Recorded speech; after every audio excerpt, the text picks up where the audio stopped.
Bismillahirrahmanirrahim. Assalamualaikum warahmatullahi wabarakatuh. Waalaikumsalam Warahmatullahi warahmatullahi wabarakatuh. wabarakatuh. Bapak Ibu yang saya hormati, pada kesempatan hari ini saya mengucapkan salam sehat untuk kita semuanya, salam bahagia.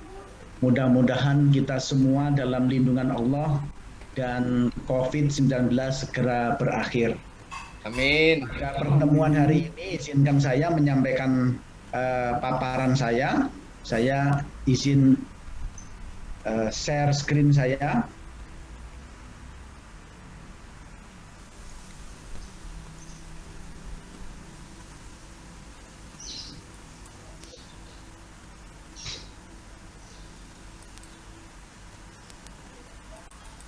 Bapak Ibu yang saya hormati, kesempatan hari ini saya akan memaparkan tentang profil pelajar Pancasila.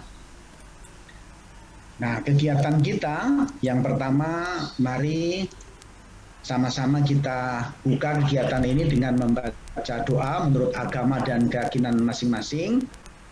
Bagi Bapak Ibu yang beragama Islam, kita bersama-sama membaca basmalah. Bismillahirrahmanirrahim. Untuk menuju profil pelajar Pancasila, tentunya kita tidak lepas dari sila-sila dari Pancasila itu sendiri. Mari kita lihat kuis tentang 5 sila yang ada di dalam Pancasila. Bapak Ibu, saya mohon untuk dibantu. Di sebelah kanan ini ada gambar tentang lambang-lambang Pancasila. Kemudian di sebelah kirinya ada sila pertama, sila kedua, ketiga, keempat, dan kelima. Mohon bantuan dari Bapak Ibu untuk menjodohkan. Ini kuis sederhana tetapi menjadi penting menurut saya untuk memahami tentang 5 sila yang ada dalam Pancasila. Saya persilahkan siapa yang berkenan untuk menarik garis kuis padi kapas itu untuk melambangkan apa? Saya persilahkan. Padi kapas melambangkan sila ke 5. Kelima. Terima kasih Pak Sudarmaji. Ini ingatan yang luar biasa. Terima kasih Pak Sudarmaji. Mungkin yang lain. Saya Pak Is. Pak Sugeng, monggo Pak Sugeng. Saya senang nomor 1 tuh, bintang. Nah, nomor 1 bintang. Ketuhanan Yang Maha Esa. Ketuhanan Yang Maha Esa. Berarti sila pertama ya Pak Sugeng ya. Betul. Baik. Terima kasih Pak Sugeng. Pak Asludin, barangkali bisa membantu Pak.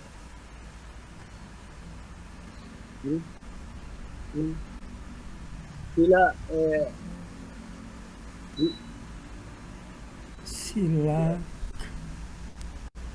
Yang mana Pak Asludin? Banteng kepala sila kelima. Kepala banteng sila ke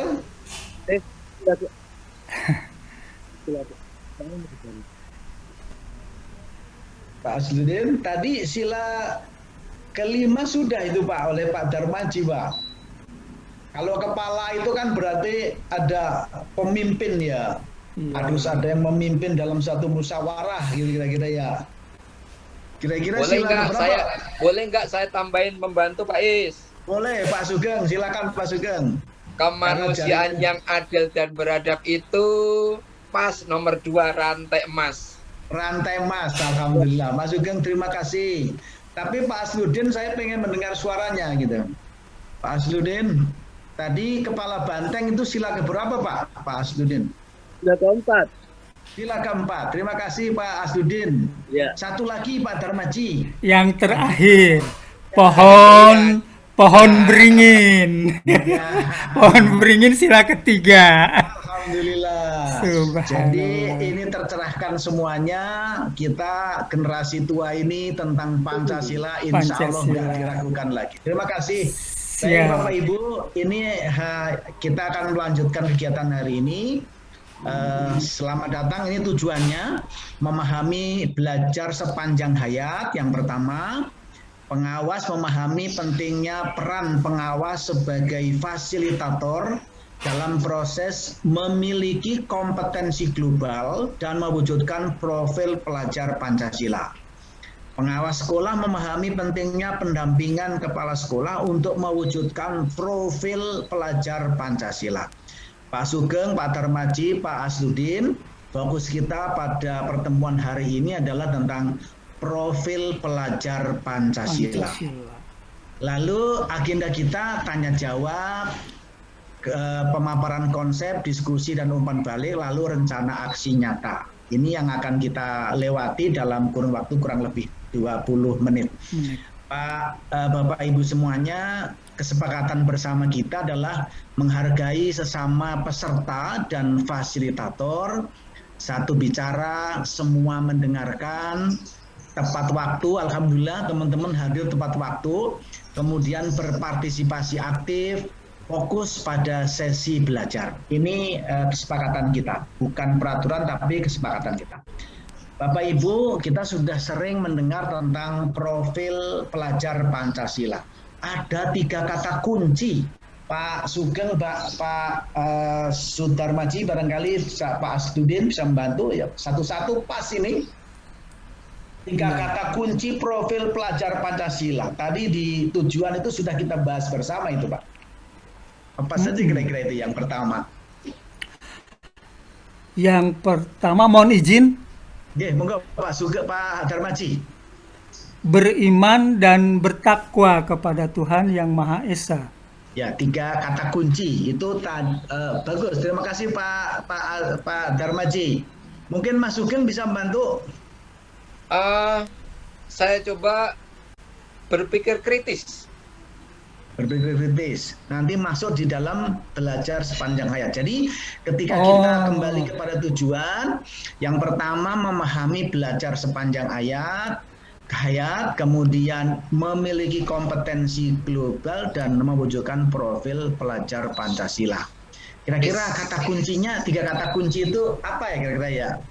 Yang pertama, belajar sepanjang hayat. Kata kunci profil pelajar Pancasila itu yang pertama, belajar sepanjang hayat. Yang kedua, memiliki kompetensi global. Dan yang ketiga adalah profil pelajar Pancasila itu sendiri. Terima kasih teman-teman. Jadi pertemuan kita ini mencerahkan kita semuanya. Insya Allah saling memberi, saling memenuhi, saling mengisi, saling urun rebuk. Insya Allah kita akan tambah wawasan. Bapak Ibu, ada pepatah ini. Yang pertama, tak ada kata terlambat dalam belajar. Masa lalu biarlah menjadi kenangan untuk memperbaiki masa depan yang lebih baik melalui belajar.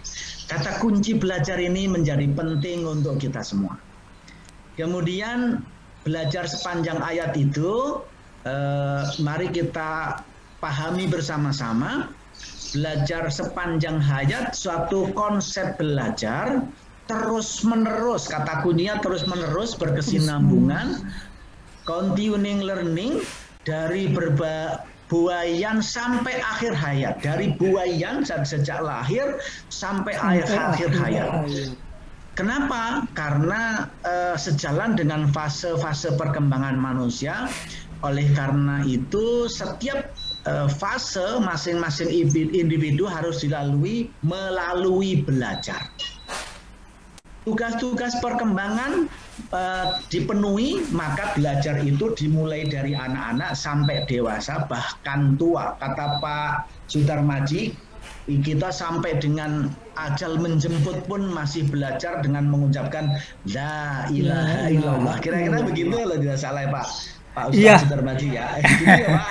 Betul Pak. Apa sih manfaatnya? Manfaatnya itu supaya menjadi individu yang tidak tertinggal zaman. Artinya kalau kita pikirkan, saya, Pak Darmaji, Pak Sugeng itu kan generasi, Pak Asdudin generasi yang lama. Tetapi teknologi sekarang pun masih kita bisa ikut menguasai karena belajar.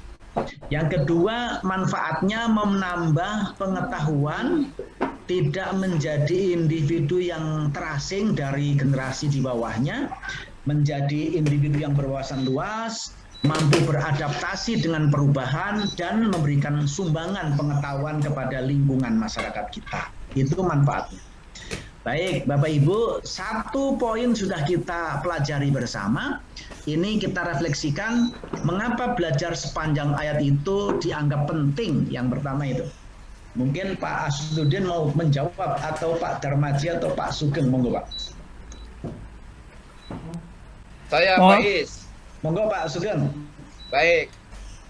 Seperti ya, tuntutlah ilmu sampai ke liang lahat, itu sebenarnya juga menambah spirit kita untuk tetap belajar, sehingga belajar sepanjang hayat itu bukan tujuan akhir, tapi ini adalah proses yang harus kita lalui, mengingat proses perjalanan hidup kita adalah selalu bergerak ke depan.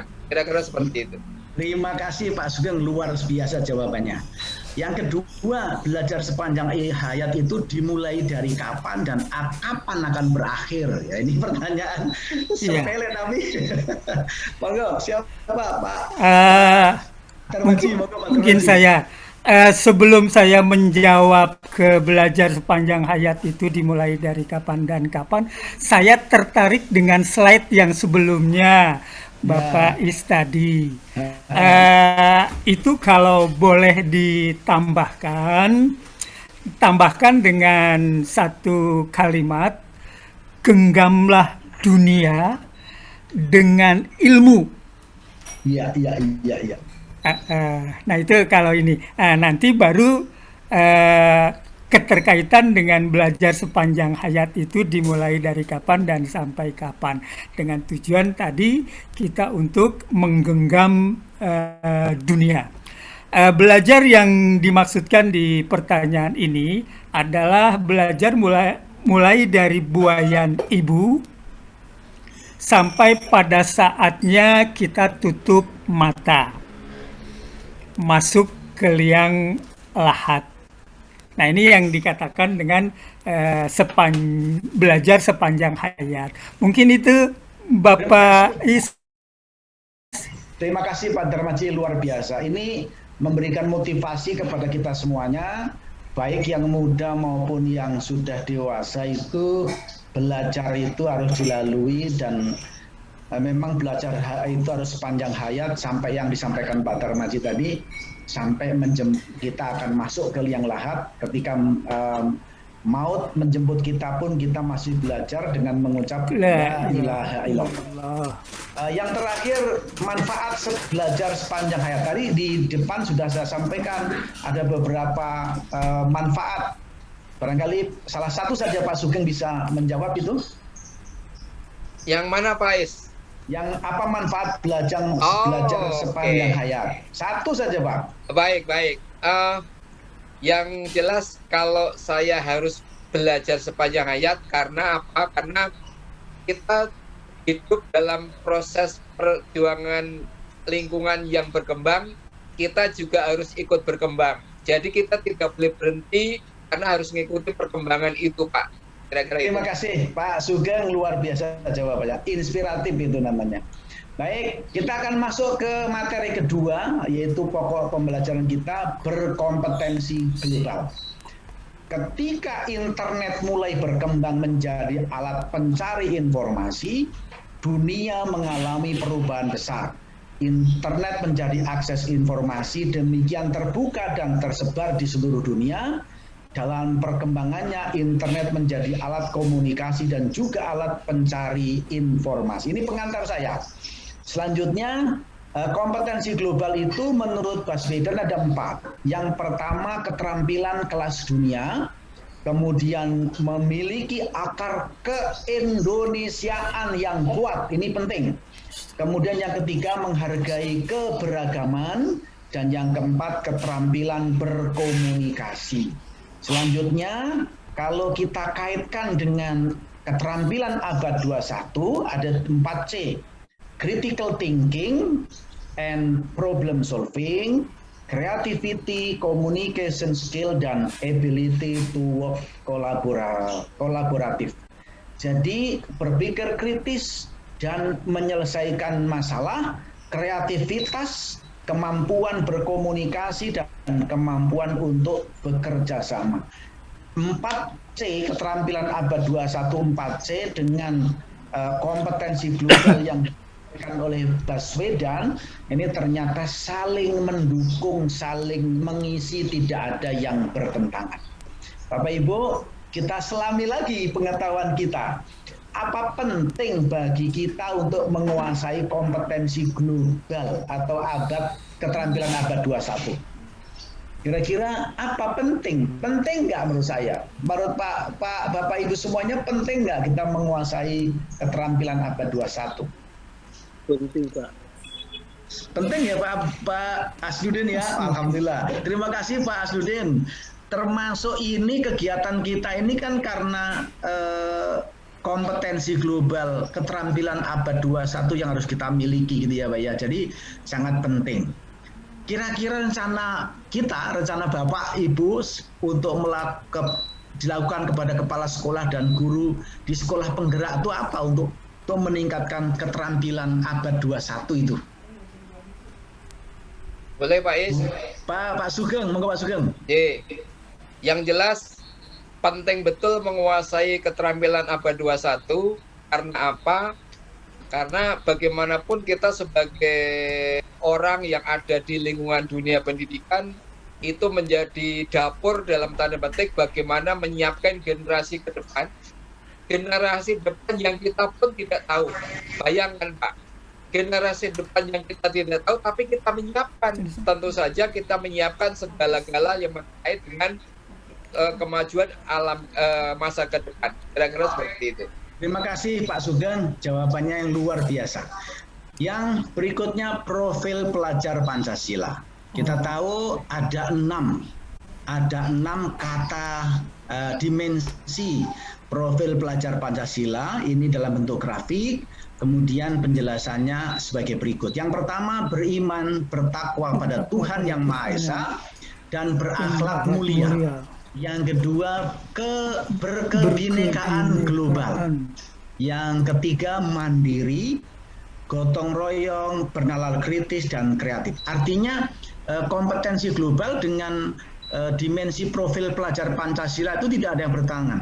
Ketika kita berbicara kebinekaan global, berarti ketika ada peradaban yang datang dari luar itu bukan melemahkan tetapi memperkuat peradaban dalam negeri, dalam peradaban Indonesia. Jadi pelajar kita harus pandai menyaring sehingga menjadi penguat peradaban bangsa Indonesia. Bapak Ibu, pentingkah kita mewujudkan profil pelajar Pancasila di kurikulum sekolah penggerak? Sangat penting sekali. Sangat penting. Pak Asdudin, silakan Pak Asdudin. Ya. Pak Asdudin, silakan Pak Asdudin. Sangat penting, Pak. Sangat penting. Mari kita bersama-sama mewujudkan profil pelajar Pancasila. Rencana tindakan kita kira-kira apa yang akan kita lakukan untuk mewujudkan profil pelajar Pancasila sebagai pengawas nih? Saya satu aja kata Pak Asdudin, satu saja. Pak Asdudin dulu deh, biar suara merdunya terdengar gitu. Pak Asdudin, apa Pak Asdudin? Pendampingan barangkali ya Pak? Ya. Pendampingan, ya. Pak Sugeng setuju ya, kita akan memberikan pendampingan, pembimbingan kepada sekolah penggerak ya Pak Sugeng ya. Pendampingan. Terima kasih Pak Asdudin. Bapak Ibu, di sesi akhir ini kita akan mari merefleksikan dengan kata kunci. Pelajar, nanti silakan ditebak oleh bapak-bapak yang luar biasa ini. Pelajar Indonesia menerima peradaban dari luar untuk memperkuat peradaban bangsa Indonesia. Jawabannya kira-kira kata kuncinya? Bersikap global. kebinekaan global yang global. bersifat global.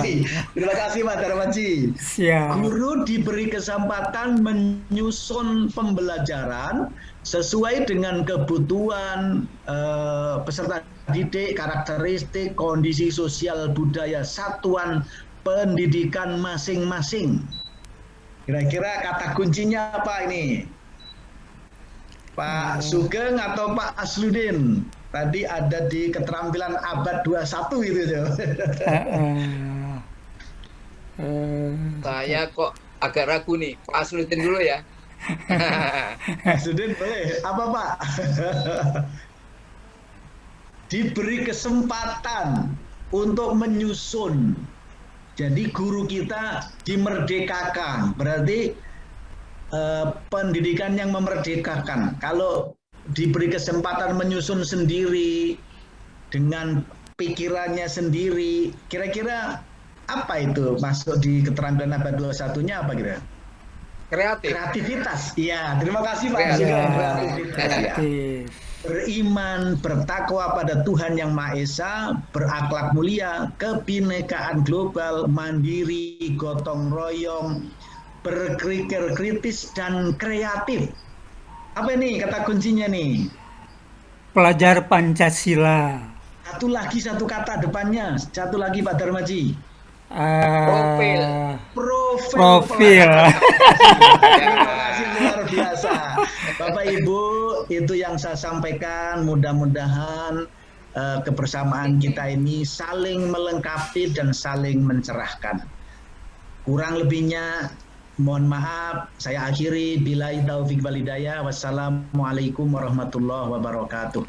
Waalaikumsalam warahmatullahi wabarakatuh.